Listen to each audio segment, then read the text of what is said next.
Okay, we'll start now. Last week, we gave two questions, theoretical questions and two case studies. So first of all, we will see what are the model answers for those case studies and theoretical questions.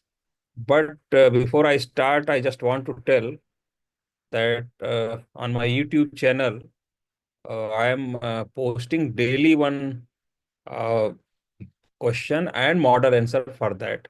And the questions have been selected strictly on the, syllabus and on the patterns of previous year's questions. So those are quite probable questions as far as 2025 mains exam is concerned. So the interested students can join the channel and see the model answers and the questions there. I am taking one theoretical question or one case study per day on alternate basis.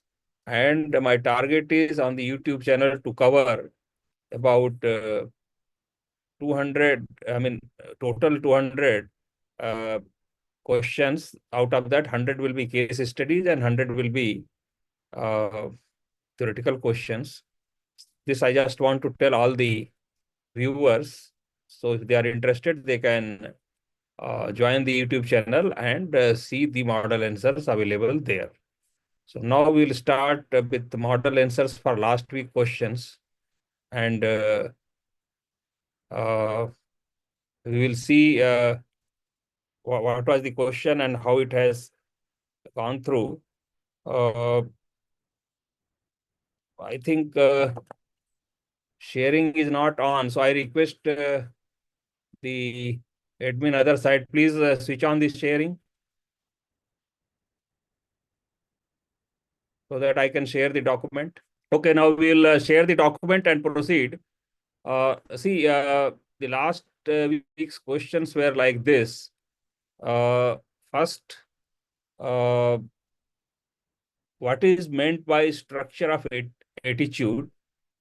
Explain the ABC model with suitable examples relevant to public administration.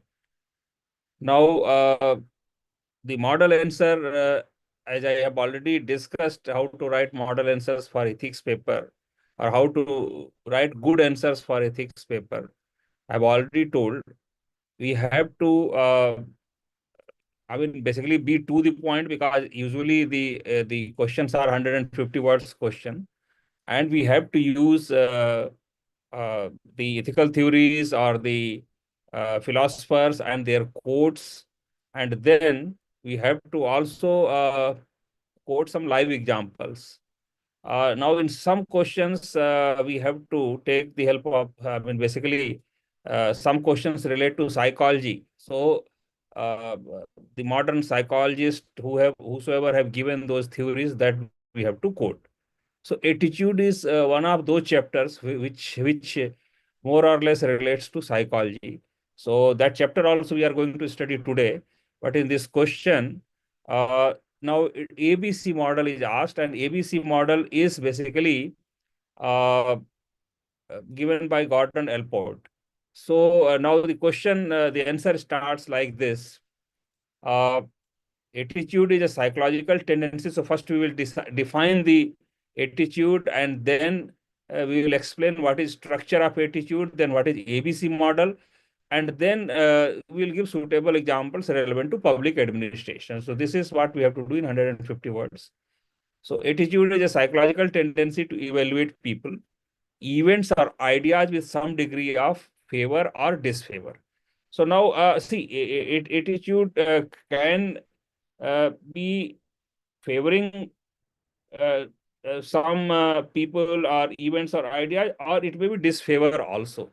So either way, it can be, the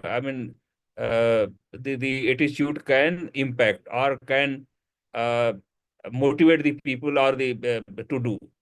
Now, Gordon Elpert has defined attitude as mental and neural state of readiness. So this is a modern psychologist. He has defined as mental and neural state of readiness, exerting a directive influence on behavior. So basically, I mean, the meaning is that attitude is a mental state which affects the behavior of a person or behavior of a bureaucrat or behavior of a civil servant.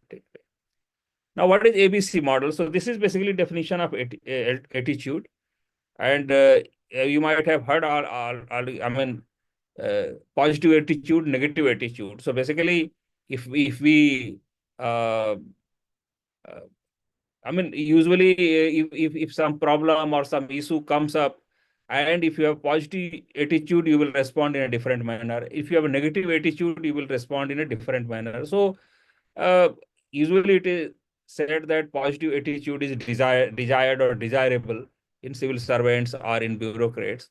So attitude particularly affects the behavior. It's a mental states or neural states which affects I mean, influence on behavior.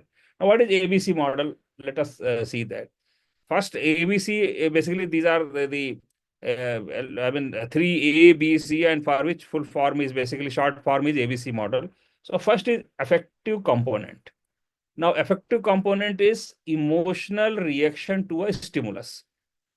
And as example is also, we have given example also, and we have to give the example in the answer also. I mean, the answer which we write in the exam. For example, an officer feels anger toward corruption and injustice. So if he sees some corruption or injustice, he feels uh, unhappy or he feels, I mean, anger towards that.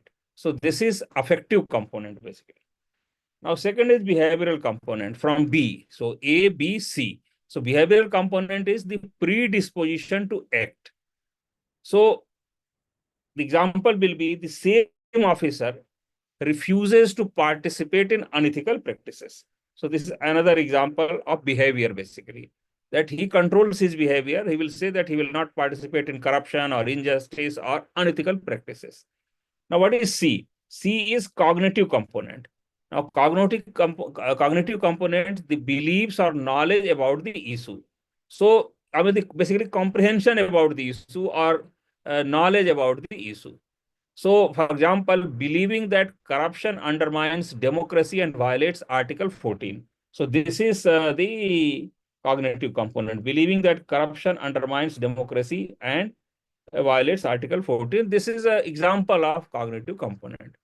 Then again, now we will quote some ethical theories. According to Immanuel Kant has given duty-based ethics, you know. So according to Immanuel Kant, rational thinking, that is cognitive element, must guide actions over emotion or expediency. So this is basically from Immanuel Kant's philosophy, this is derived that rational thinking must guide actions over emotion and expediency. So this is quote from Immanuel Kant we are taking. Then in public service, cognitive awareness of constitutional morality. So this is again very important.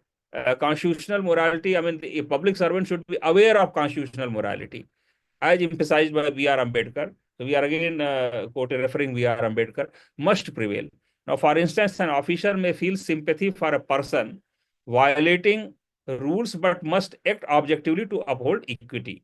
The structure helps civil servants. Structure means the attitude structure or structure of attitude basically helps civil servants maintain consistency between values, decisions, and actions, especially in ethically complex environments. So this is basically the use of attitude structure that a civil servant can maintain consistency between values, decisions, and actions in ethically complex environment. Now, one example we can quote of Ashok Khemka, known for cancelling illegal land deals, demonstrated a cognitive and ethical stand despite political pressure. So this example we can quote. Now, the second question which we gave last week is like this. Discuss the various functions that attitude serves for an individual. With reference to Daniel Cart's functional theory, how are these functions relevant for civil servants? So Daniel Cart is another psychologist who has given the functional theory with reference to attitude.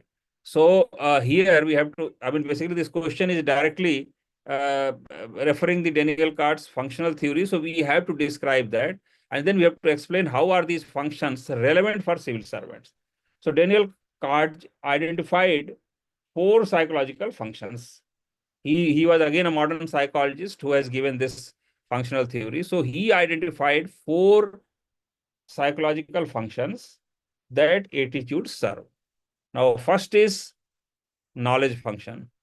Now, knowledge function basically simplifies perception by organizing beliefs. Now, example will be a civil servant views all forms of nepotism as unethical, simplifying policy decisions. Now, second is utilitarian function. This guides behavior to seek rewards or avoid punishment. So, for example, aligning with political superiors for career benefits, raising ethical concerns. Now, third is ego defensive function. Now, this protects self-esteem or justifies wrong behavior. And the example will be justifying bribery as survival in this system shields guilt. Now, fourth is value expressive function. Now, it expresses core functional values. For example, an officer promoting girl-child education reflects belief in gender equity aligned with Beti Bachao, Beti Padhao. So this is again a slogan. So value expressive function basically expresses core functional values, and officer basically believes in core functional values. Now, in public service, that is in civil service, only value expressive and knowledge-based attitudes align with constitutional values.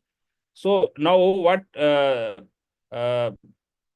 Daniel Cart says, only first and fourth, that is value expressive functions and knowledge function, only they align with constitutional values. If you see the second and third, they are in a way negative values, negative ethical values. So these are negative ethical values, second and third, and only first and fourth are positive values which align with constitutional morality. Now, again, we are quoting the second ARC, that is fourth report on the ethics in governance. Second ARC emphasizes that civil servants must introspect motives behind decisions to ensure impartiality. Now, here we are again quoting example of S.R. Sankaran, consistently upheld the values of justice and equity through land reforms and pro-poor policies reflecting value expressive functions. So, what we have done is we have used ethical words and phrases. We have quoted some ethical theories. We have quoted some documents like ARC reports and the Constitution. Then we have actually answered the because these questions were direct questions regarding the psychology of attitude. So we have answered to that extent, and we have also quoted live examples from the administration also. So accordingly, we complete this model answers. Now we'll see the case studies. What are the 2 case studies and how we can answer that? Now, first case study, you are posted as the Secretary, Ministry of Environment. A state government is pushing for fast-tracking environmental clearance for a multi-crore dam project in a tribal belt, citing energy and employment benefits. Independent studies show serious threats to biodiversity and potential tribal displacement. Political pressure to approve is immense as elections are near. Do you delay or deny clearance and risk state hostility and political fallout, or approve the project citing larger economic benefits? So this is basically the case study which was given last week. Now we'll try to see what can be the model answer, which is justified by various ethical theories. So now, if you see, as the Secretary of Minister of Environment, I am constitutionally obliged to uphold sustainable development, yes, and environmental integrity and justice for vulnerable communities. So, I mean, basically, this is the duty of the Secretary, Ministry of Environment. So now what he should do, let us understand that. Now, this situation also demands an application of doctrine of public trust, where the states acts as a trustee of natural resources. So basically, state has to act, or the secretary has to act as a trustee of natural resources. And again, the precautionary principle enshrined in Indian environment jurisprudence. This precautionary principle was given in the Supreme Court judgment, Vellore Citizens Welfare Forum case in 1996. So you have, I mean, secretary has to uphold doctrine of public trust. He has to uphold the precautionary principle enshrined in the Supreme Court case, Vellore Citizens Welfare Forum case, and also Article 21 of the Constitution, which guarantees right to life. Now, judicially, right to life has been extended by several judicial judgments to right to a healthy environment. So Article 21 here in this case will mean right to a healthy environment. So now, after going through all these basic points, explaining this, the answer will be what can be the ethically justifiable decision or the steps to be taken by the secretary. Now, first point, or there will be few steps. Now, first step will be order a comprehensive review. So, comprehensive review of the dam basically project. So, commission a joint expert appraisal incorporating inputs from environmental scientists, tribal welfare experts, and independent hydrologists. So basically, a comprehensive review or study or re-assessment has to be ordered. Now, second point is ensure tribal rights. Engage with Ministry of Tribal Affairs and verify adherence to Forest Rights Act and PISA Act, which guarantees consultation with Gram Sabhas before displacement. So, Forest Rights Act, PISA Act. PISA Act is looked after by Tribal Welfare Ministry. Forest Rights Act is looked after by Environment Ministry itself. So basically, these two acts can be a good shield for Secretary Environment. So he has to ensure the tribal rights. Third is communicate transparently. Now he has to communicate to public as well as to political executive what are the constitutional obligations and what are the Supreme Court precedents, and also internal commitments like India's NDC under Paris Agreement. Now, in Paris Agreement, that was regarding environment basically, India and other countries also have given nationally determined contribution. So they have already agreed. So NDC means nationally determined contribution. They have agreed that by 2030, they will reduce the carbon footprint to this percentage, or they will reduce the use of fossil fuels or forestation. So regarding environments, various goals have been prescribed. And all the countries have been given the goals, and they are basically up to 2025. Some target has to be achieved up to 2030. Some other target has to be achieved.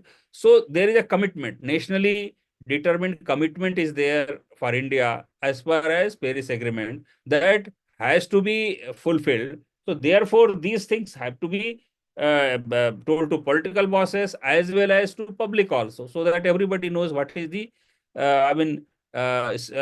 truth, or what are the compulsions for the government to take a decision.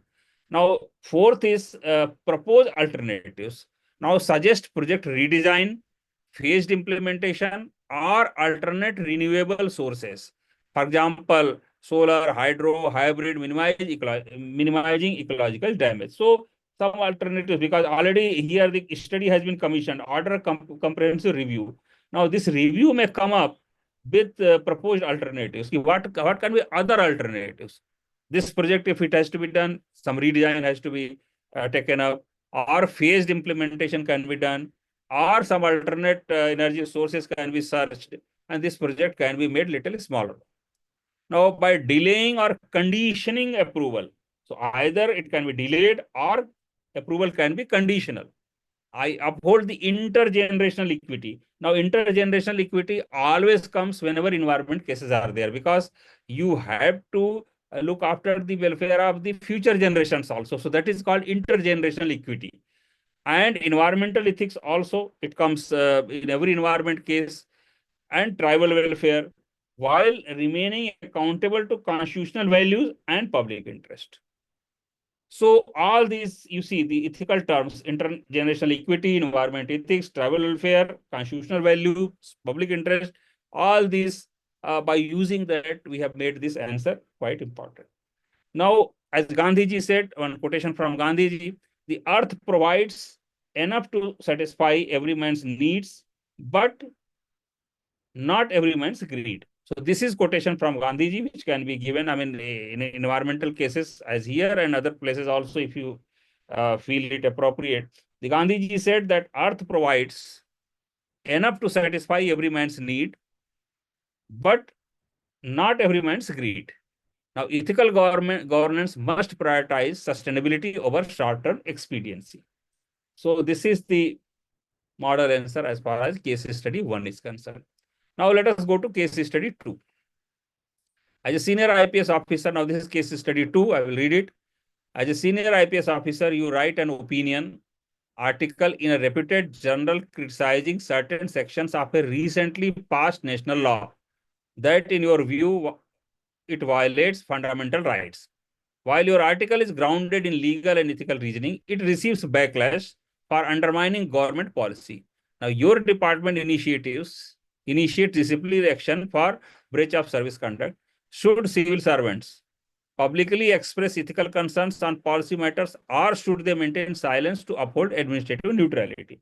Now, this is the case study. So basically, this is freedom of speech while being in service. Because in service, you are bound with conduct rules, and conduct rules say that unless you take the permission, you cannot go to the press and media and criticize the government or government policy and other things. So you have to be very, very careful. Unless you are authorized, you cannot go and speak.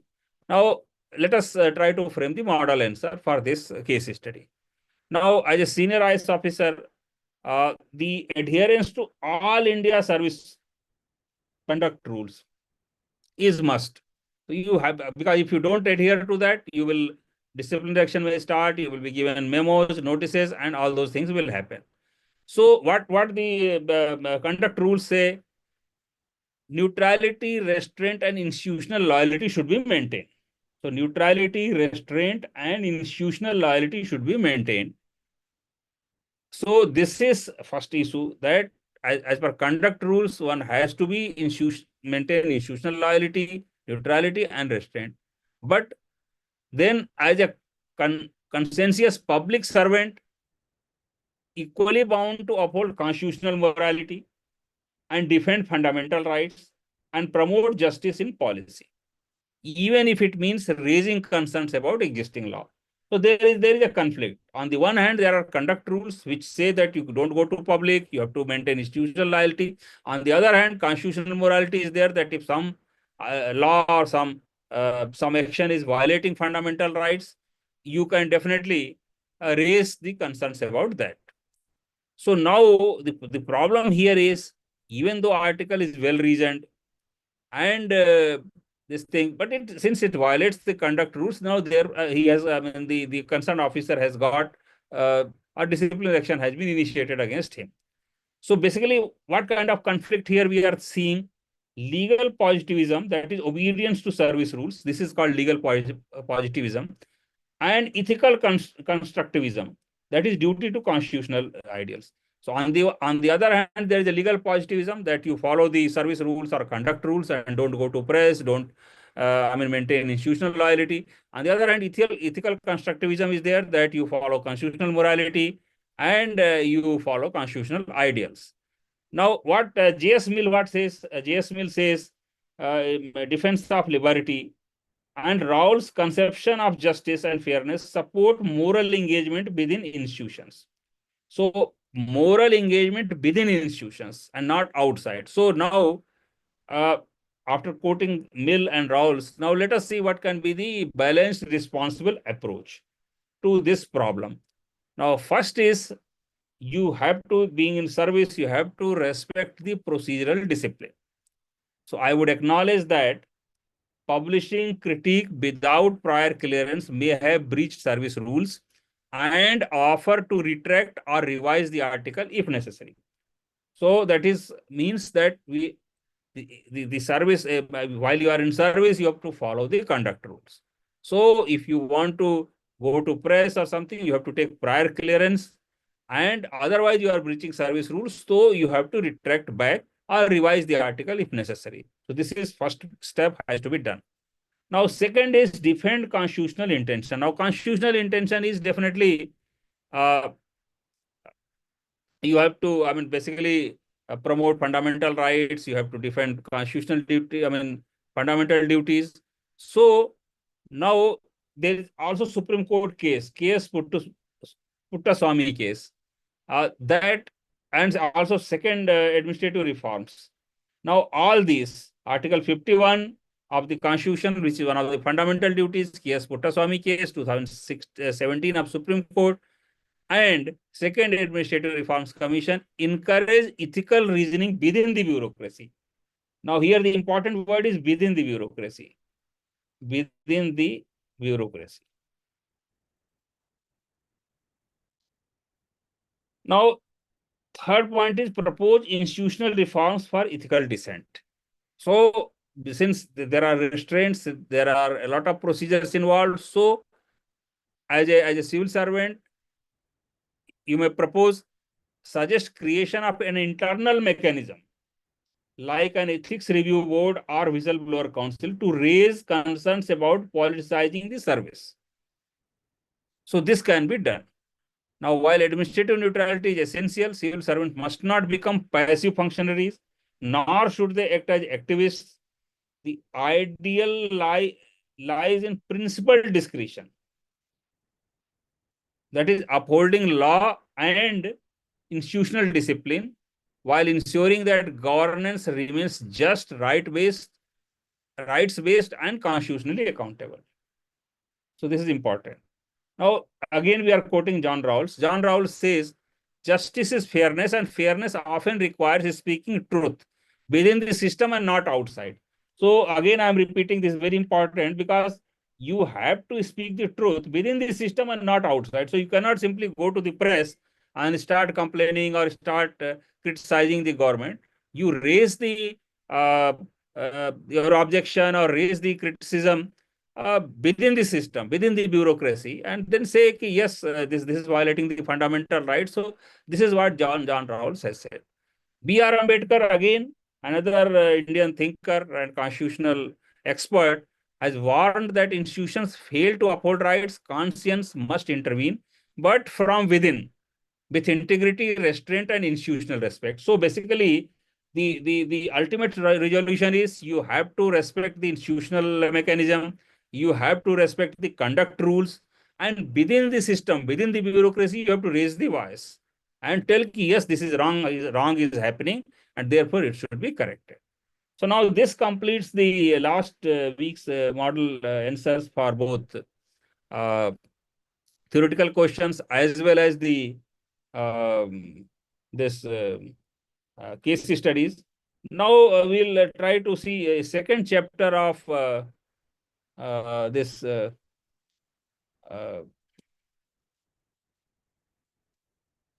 our ethics paper, our ethics syllabus. First, we have already last week we have seen. Now this is section 2, basically second chapter, attitude.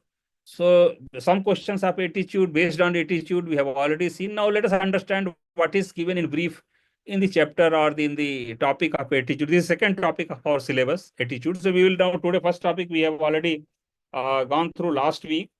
So in fact, the notes pertaining to first topic, I forgot to post last week. So tomorrow I will be posting the first topic notes also, and all these notes also in the WhatsApp group and Telegram group. So from there you can access. So now let us go through the attitude, that is second topic. Now I have divided it in different sub headings and subtopics. So now first heading is attitude, meaning, content, and structure and function. So this is first subtopic we will study. Now, what is the definition of attitude? already while answering the question, we have seen, because attitude basically is mental state which affects the behavior. I mean, that is in brief, that is the thing. Now, but let us understand what is it. Attitude is a psychological orientation or mental readiness to respond to a person, idea, event, or situation either positively or negatively.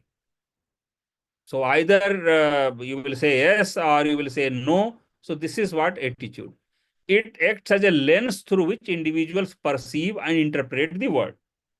So influencing how they think, feel, and behave. So attitude basically controls your whole behavior or behavior of the civil servant. How he feels, how he behaves, how he thinks, all this is modulated by the attitude. So this is definition of attitude, and this is uh, now psychologist Gordon Elport. Already his name we have seen in the answering the question also. A pioneer in personality psychology defined attitude as a mental and neural state of readiness organized through experience exerting a directive or dynamic influence on behavior. So again, same thing. This is definition we have already seen in the question while answering. Mental and neural state of readiness which influences the behavior. This is Gordon Elport's definition, who is a quite famous psychologist. Now, in simpler terms, let us understand in very simple terms what is the attitude. It is a habitual mental posture formed over time that impacts how one reacts in specific contexts. So, how one behaves in a specific context or how one reacts in a specific context, that is basically attitude. Now, what is structure of attitude? So, structure of attitude is described in ABC model. ABC model also we have seen in today itself while answering the question. So, again, I will very quickly I will go through. Now, ABC model denotes structure of attitude. So, attitude comprises of three interrelated components, and they are called ABC. What is A? A is affective, B is behavioral, C is cognitive. So this is called ABC. Now, A affective means emotional response, behavioral means predisposition to act in a certain way, cognitive means beliefs or thoughts about the subject. So as the word suggests, accordingly its meaning has been derived. So if you see, the same thing is there. And then some examples are also given. For example, effective means I feel disgusted by corrupt practices. If some civil servant says, I feel disgusted by corrupt practices, this is an effective component of attitude. Behavior, I refuse to pay or accept a bribe. So this is a behavioral component of attitude. Cognitive, uh, corruption weakens democracy and institutions. This is cognitive component of our attitude. So this is basically, there are three components. Now, what is ethical insight as far as the attitude is concerned? Let us understand that.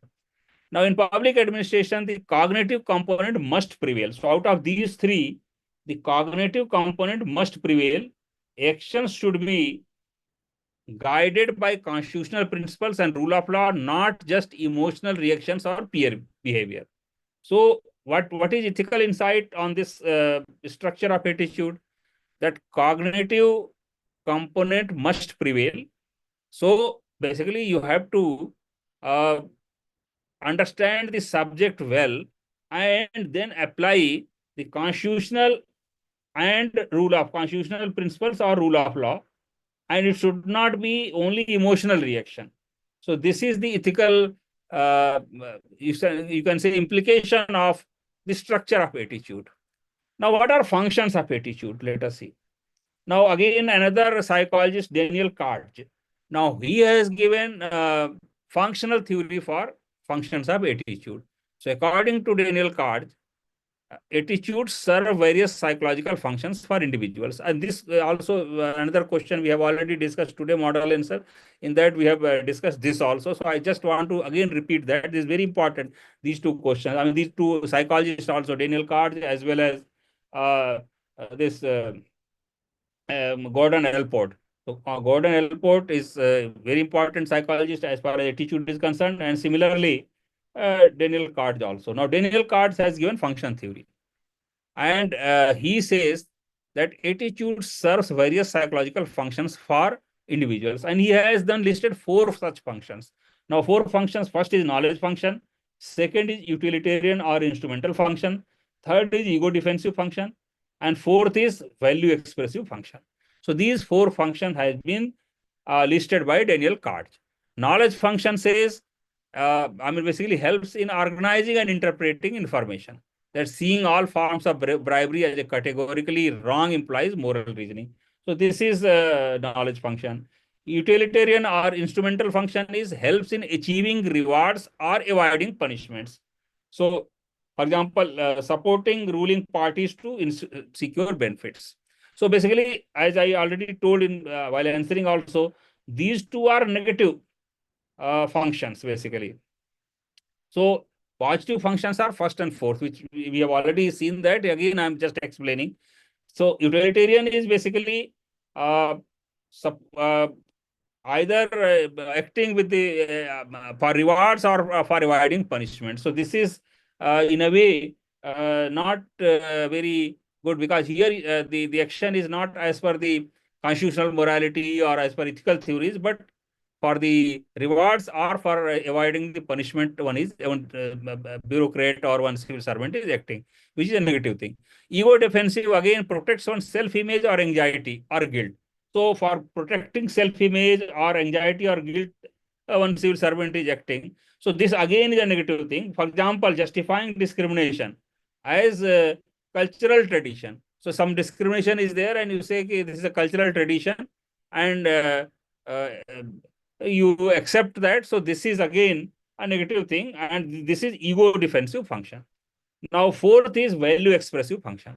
Allows expression of one's deeply held value. So, as civil rights activists opposing custodial torture due to commitment. So, some deep-rooted value is there that yes, custodial torture has to be is wrong, has to be opposed.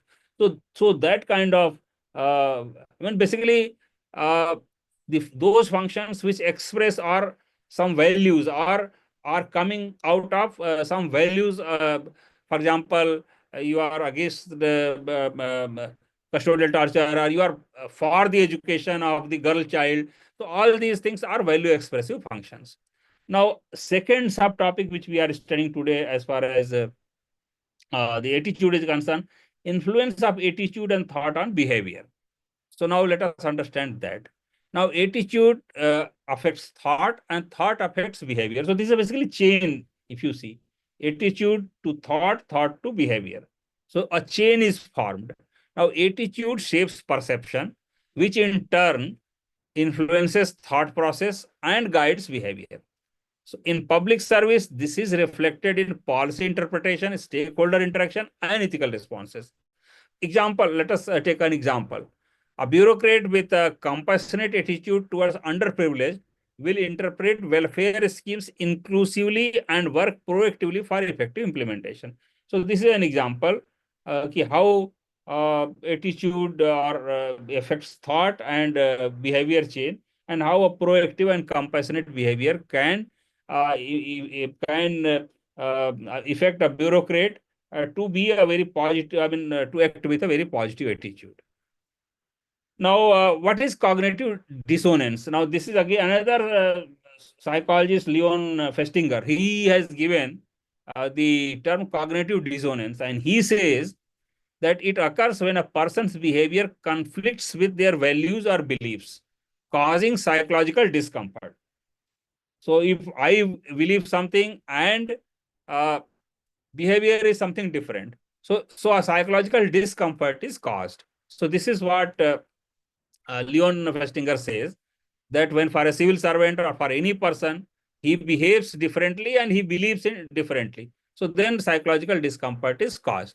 Now, how this is resolved? So he has given again three options how it is resolved.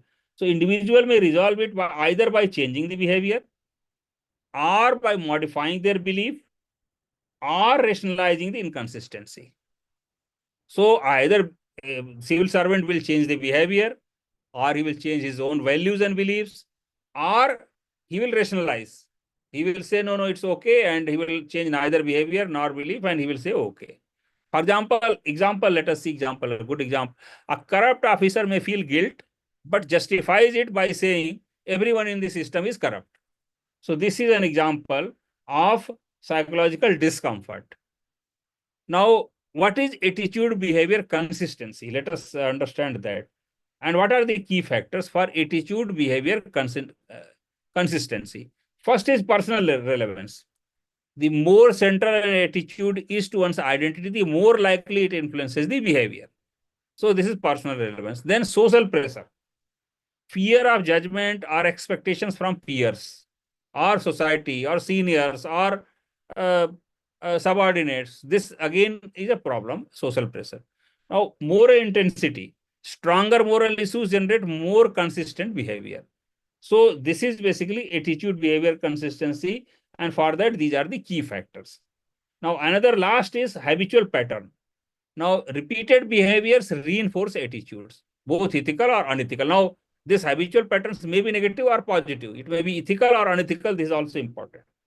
Now, third subtopic in attitude chapter is moral and political attitudes. What is moral attitude and what is political attitude? Now, moral attitudes reflect an individual's judgment about what is ethically wrong or right, guided by values like honesty, justice, compassion, and fairness, often shaped by conscience, moral theories, and spiritual traditions. So this is basically moral attitude. Example, if we see, Mahatma Gandhi emphasized that moral attitude must be based on truth, love, and non-violence. Then there is another psychologist, Jonathan Haidt. Now, he says that moral foundation theory, he has given a moral foundation theory, that care or harm is based on empathy and protection, fairness or cheating, justice and reciprocity, loyalty and betrayal, group belonging. So basically, these are based on this. So if we see care, harm, fairness, cheating, or loyalty, betrayal, all these are based on this second group. So this is the basically Jonathan Haidt's moral foundation theory. They are founded on that. And similarly, this authority and subversion is based on respect for hierarchy. Sanctity or degradation is based on moral purity. So this again is given by Jonathan Haidt's moral foundation theory. Now, what is its relevance to civil service? Moral attitudes determine ethical choices in gray areas. Basically, see, if the things are very clear, then there are no problem. But if there is a very minor difference, then definitely there will be a problem.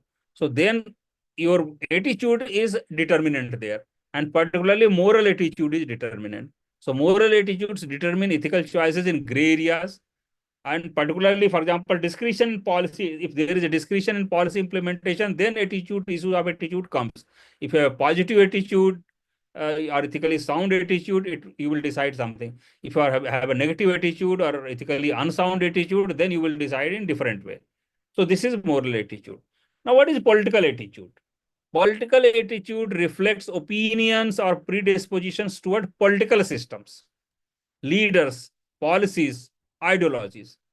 For example, one civil servant may believe in socialism, or one civil servant may believe in Marxism, or he may believe in liberalism.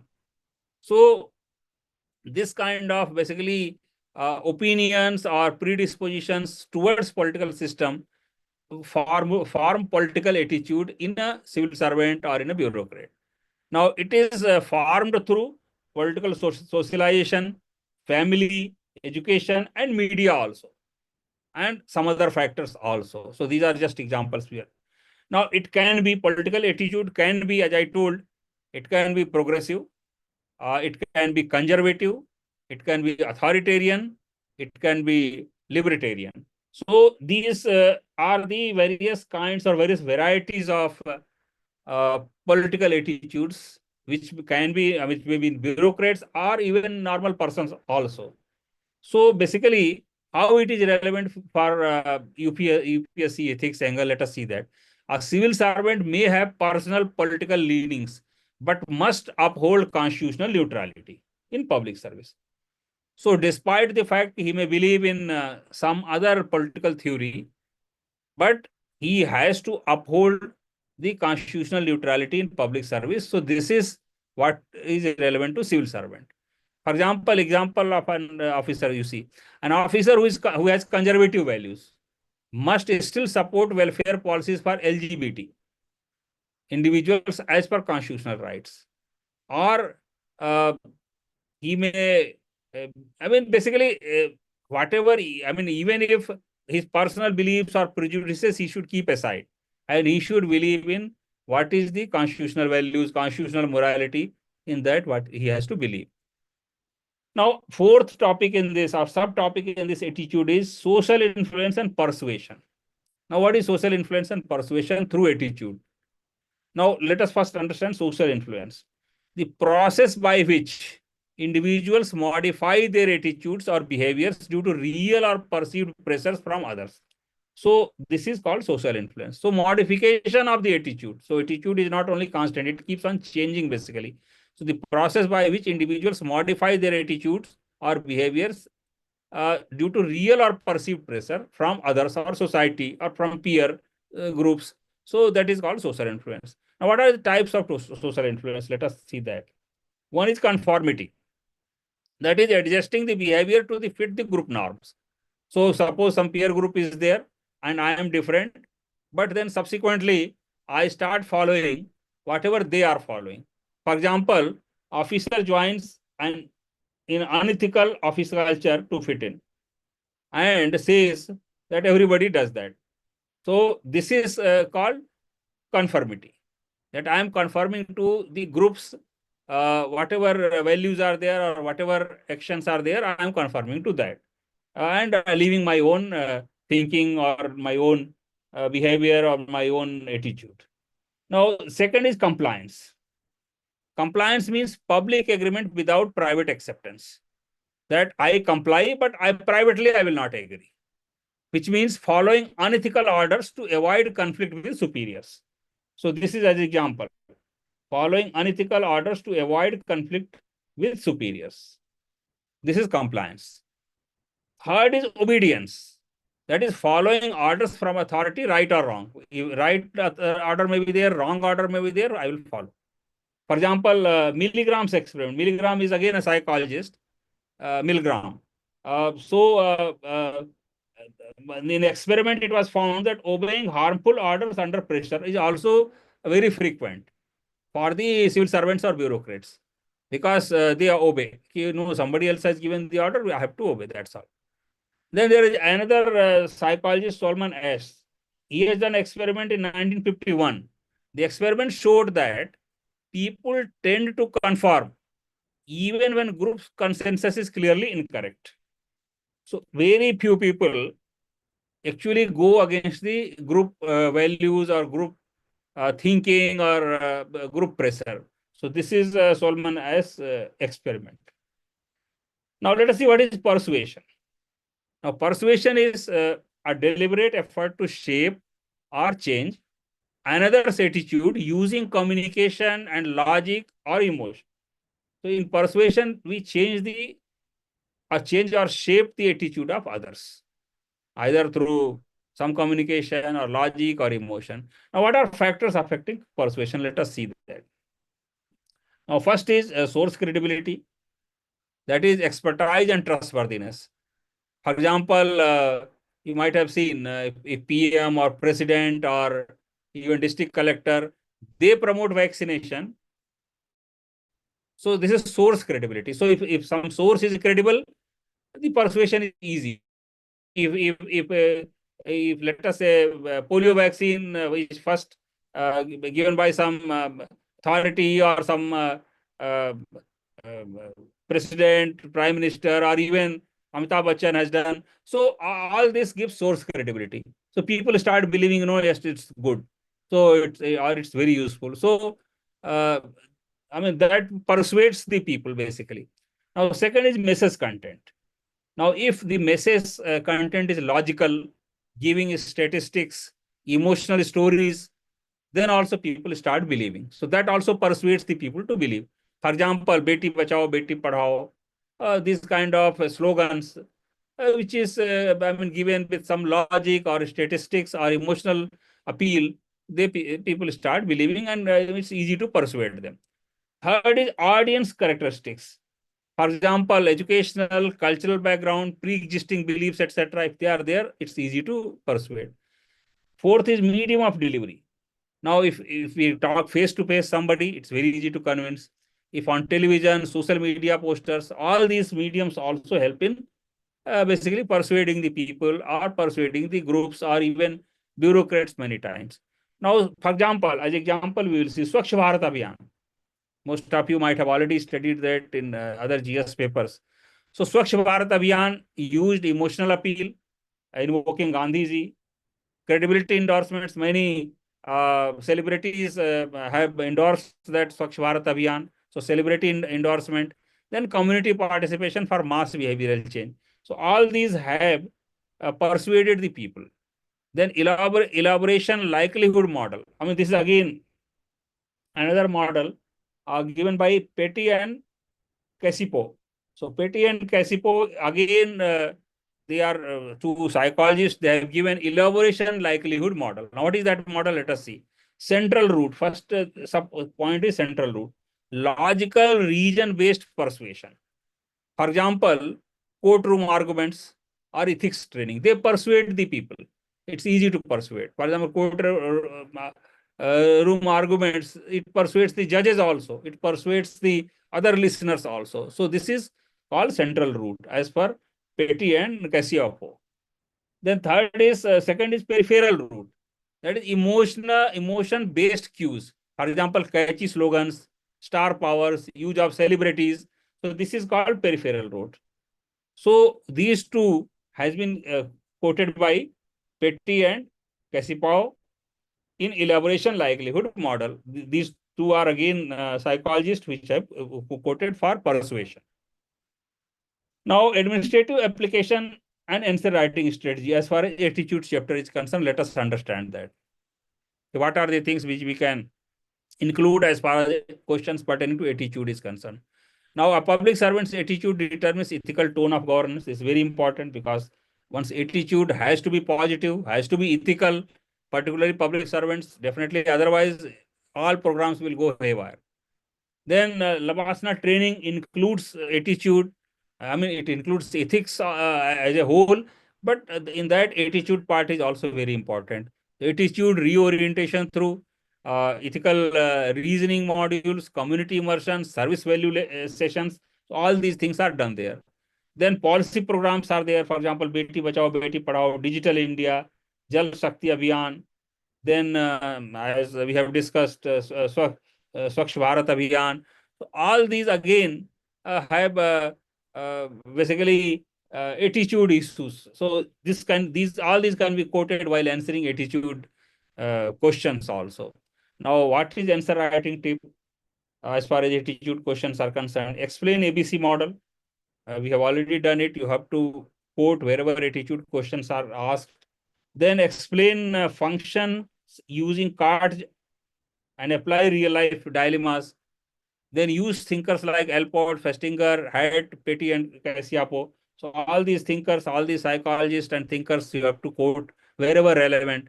Add examples from Indian administration and conclude with the role of training and constitutional morality. So basically, this completes the chapter or second chapter of the ethics paper part 1, attitude. Now we will see one or two ethical theories because less time is left, but we'll see one or two ethical theories. And then we will see some questions also which we will be answering next week. So now in ethical theories, let us see, we'll see Indian ethical theories for UPSC. Let us see that. What are the Indian ethical theories?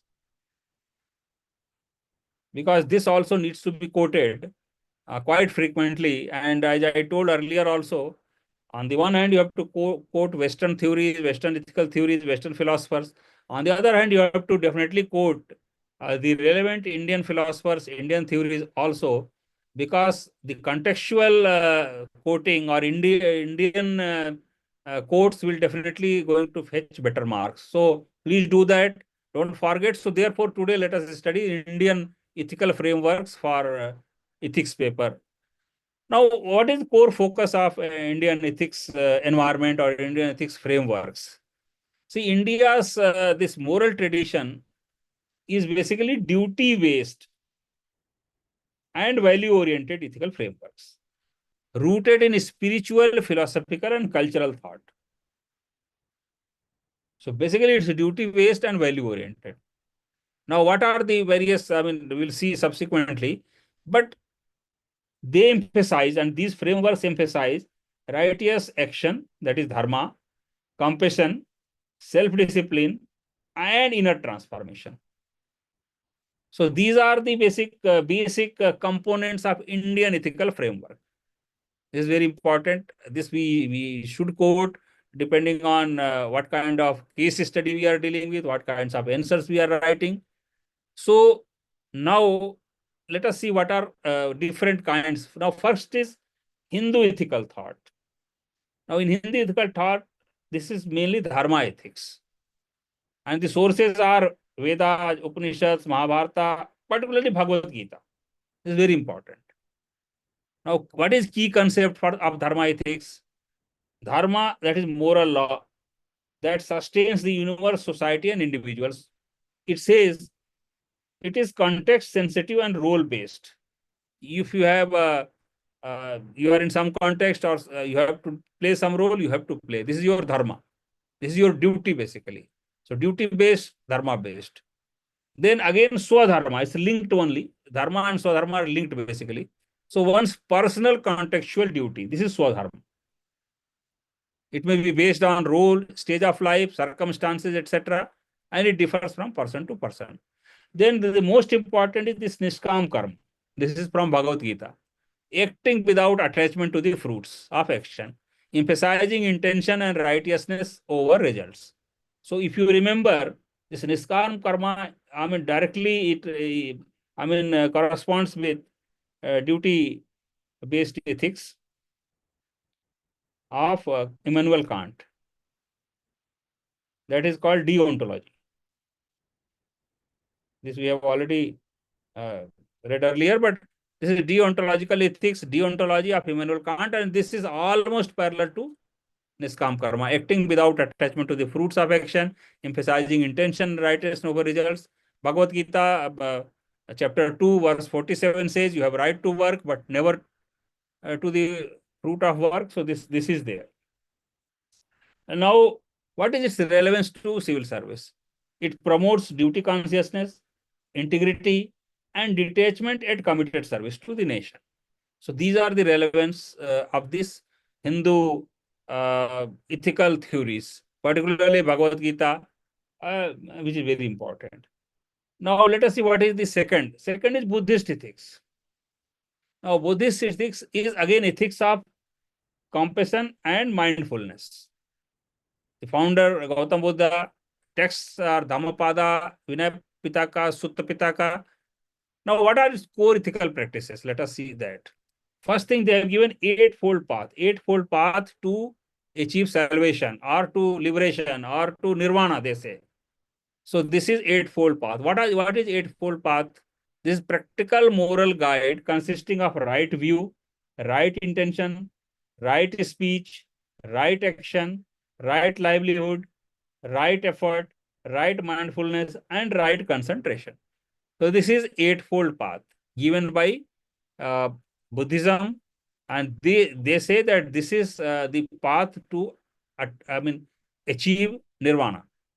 Then they again believe karuna, that is compassion towards all living beings. They believe in ahimsa, non-violence in thought, word, and action. And then they also believe in mindfulness, moral awareness, and presence in action. So these principles derive from Buddhism.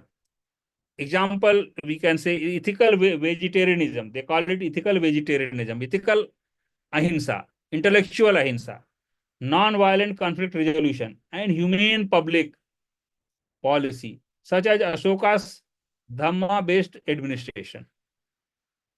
Now, relevance to ethics case studies, particularly It encourages compassionate governance, emotional intelligence, and equanimity in decision making. So these also you can quote uh, extensively as far as Buddhist ethics is concerned. Now, another important Indian ethics is Jaina ethics.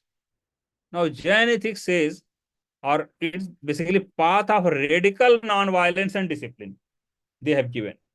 Again, founder was Mahavira. The key scriptures are Agamas, uh, Tattvartha Sutra. Now, what are core ethical values of Jainism? Ahimsa, this is very, very important as far as Jainism is concerned. Aparigraha, very important. Satya, Brahmacharya, and Asteya. So these are important as far as Jainism is concerned, and these are derived from Jaina ethics. Now, as example, you see, Jaina monks exhibit rigorous self-discipline, refusing to harm even the smallest organism. You might have seen they cover their mouth also. So, rigorous self-discipline, embodying ethical purity and voluntary simplicity. So this is from Jainism. Now, what is relevance?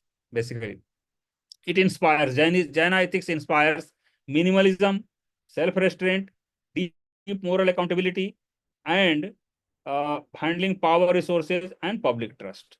So basically, these you can derive from Jaina ethics.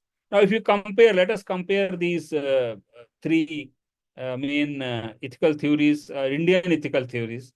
Now, first is Dharma ethics. Now, Dharma ethics is core principle is Swadharma or Niskam Karma. Key ethical focus is duty, righteousness, and it's relevant to UPSC's role conscious public service. So this is called Dharma ethics or Niskam Karma related to role conscious public service. Now, if you see Buddha ethics or Buddhist ethics, they have given eightfold path and Karuna, compassion, etc. And what is its relevance? Emotional intelligence, uh, emotional intelligence in administration. So this is what their importance is. Now, Jaina ethics, they have given Ahimsa, Aparigraha, Satya, etc. And their importance is ethical austerity, integrity in public life.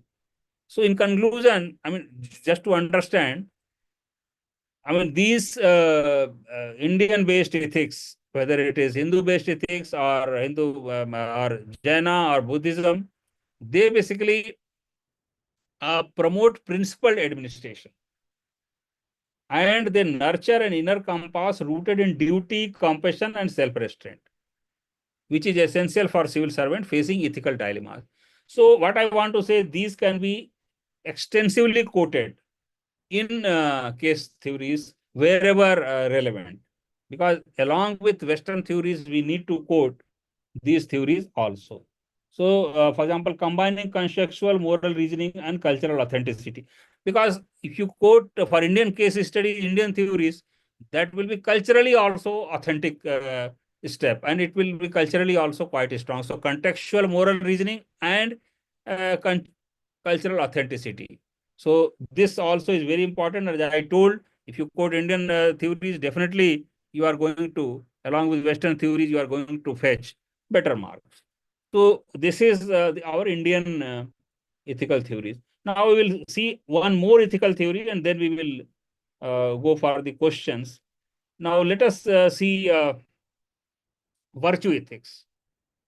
Now, virtue ethics is basically again important theory because uh, it says that an individual or a civil servant or a bureaucrat should have some virtues basically, and he has to act with those inner virtues actually. So, what is its core focus? Character based ethics. And it says that morality is rooted not in rules or outcomes, but in cultivation of virtues, moral character traits. And it says that individuals to lead ethically exemplary lives. So basically, this is what is important for a bureaucrat. He has to lead an ethically exemplary life with moral character traits, and I mean basically the virtues should be visible in his character. That is what it says. and it started from Aristotle. So Aristotelian virtue ethics. He founded the virtue ethics basically. So he says basically, uh, he has given basically a doctrine of mean. He says virtue lies in finding a mean between two extremes basically of excess and deficiency. For example, courage is the mean between cowardice and recklessness. And he also, gave the theory that virtue is acquired through habit and practice. Virtue is acquired through habit and practice, not mere theoretical knowledge. So virtue is not to be acquired through theoretical knowledge. It is acquired through habit and practice. A virtuous person acts rightly because it is a part of his character, part of their character. So this is given by Aristotle. Now, a few criticism is also there. So, because each theory has some negative points. So, here also, now it lacks clear, specific action guiding rules. Depends heavily on moral judgment and context. So, this is the main criticism. Now, for example, a bureaucrat displaying integrity and courage by resisting political pressure to manipulate data, not due to external rules, but because it aligns with his moral character. So here the bureaucrat is showing the moral strength of his character. Now, Aristotle has said all this. He was anyway a historic philosopher. Now, there is modern revival of virtue ethics also. So what are the modern revival, what are modern philosophers on virtue ethics? There are two thinkers. One is Alasdair MacIntyre and another is Martha Nussbaum. So Martha Nussbaum and Alasdair MacIntyre, these two philosophers have revived this virtue ethics in modern times. So let us see what is their idea. Now, what MacIntyre says, what is core idea? Ethics is embedded in social practice, historical narratives, and community traditions. Virtues are not isolated traits, but make sense within a tradition-bound rationality. So this is what is advocated by MacIntyre.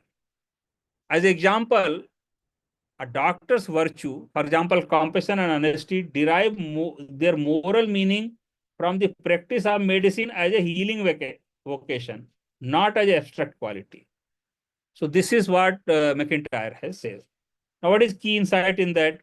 It revives the Aristotelian concept of teleos, that is goal-oriented life and virtue within the community, useful for understanding ethics in professional public roles. So this is the modern revival by MacIntyre.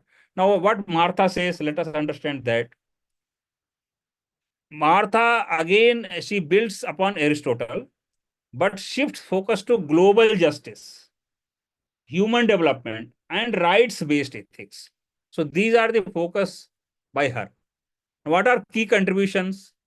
Developed the capability approach, listing core capabilities, for example, health, education, dignity, political participation, that all societies must secure for every individual. So these are important. Capability should be developed. If you remember, capability approach was also given by Amartya Sen in different context. But here, Martha has also given the capability approach for virtue-based ethics. That virtue has to be developed in the whole society through these. And then connected virtues with feminism. He also believes in feminism, welfare policy, and universal human rights. So there is a contrast between MacIntyre and Martha. What is this thing? She promotes universalist approach to ethics, which is not restricted by tradition and culture. And MacIntyre, on the other hand, focuses on tradition and culture. What is key insight for her? Virtue is not merely a private trait, but a principle of social and institutional justice. So this is what she has advocated. Now, how it can be applied for case studies, let us understand that. For example, one scenario, just to quote, a civil servant facing corruption, pressure, uh, now he may act with integrity and fortitude despite personal risk. So this is if virtues are there or virtue-based ethics he follows, he will act with integrity and fortitude despite personal risks, even though there is a pressure for corruption. Another example, public policy maker designing a welfare scheme will ensure justice, compassion, and respect for dignity through inclusive policies if virtue-based ethics is followed. Another example, if we see, so all the three examples are given here, 1, 2, and 3. So third example, law enforcement officer dealing with mob pressure. Now, following virtue ethics, the law enforcement officer has to balance courage and self-restraint in maintaining peace. So basically, following virtue ethics resolves these problems in a very nice manner if you see. So in conclusion, what we can say, virtue ethics offers a holistic, character-centered framework. A holistic, character-centered framework for ethical decision-making. Unlike rule-based or outcome-based theories, it focuses on what kind of person one ought to be. So this is the main focus of this theory, this virtue-based theory. What kind of person one ought to be, or what kind of bureaucrat one ought to be, or what kind of civil servant one ought to be. This is main focus. In this context, in the context of public administration, it promotes the development of moral character aligned with service, justice, and the common good. The critical to the ethical fabric of civil servant. So basically, this is the conclusion, and this completes the second theory which I wanted to say. And now we will see what are the questions we will take up next week. So let us go to the questions of this week, which we will be dealing with next week. So now these are the questions, theoretical questions. First, I will read it. How do attitudes influence ethical behavior in public administration? Explain with examples, 150 words. Second is distinguish between moral and political attitudes. Why is neutrality in political attitude crucial for public servants? This again we have to answer in 150 words. Now, two case studies. You are Director General of Police in a case, this is case study number 1. You are Director General of Police in a state where deep fake videos are targeting women politicians and activists are spreading during elections. Investigations reveal that several popular influencers are involved. Banning their accounts would invite huge media criticism of censorship, but inaction could erode public trust and women's safety. How will you balance freedom of expression with ethical governance? This we have to answer in 250 words. Second case study, you are a health secretary managing a severe vaccine shortage during outbreak. Influential political leaders are pressuring you to reserve vaccines for their constituencies, while rural and tribal areas are more vulnerable. How will you allocate the limited resources ethically? This is 200 words. Interested candidates may send their answer PDF for evaluation and further discussion if they are interested to this mail DeFacto ethics@gmail.com, and model answers to these questions will be discussed in next Zoom meeting, which we will have next week. So this completes my class today. Now I understand that there are prelims are coming and everybody is busy in prelims. So we'll also think whether next week or next to next week classes we should continue or not, because perhaps now after prelims are over, students will be more interested in joining because now everybody is busy in prelims. So we'll decide subsequently, but we will announce accordingly in the WhatsApp group and also in the Telegram group. So this completes my class today. I thank all the viewers, participants.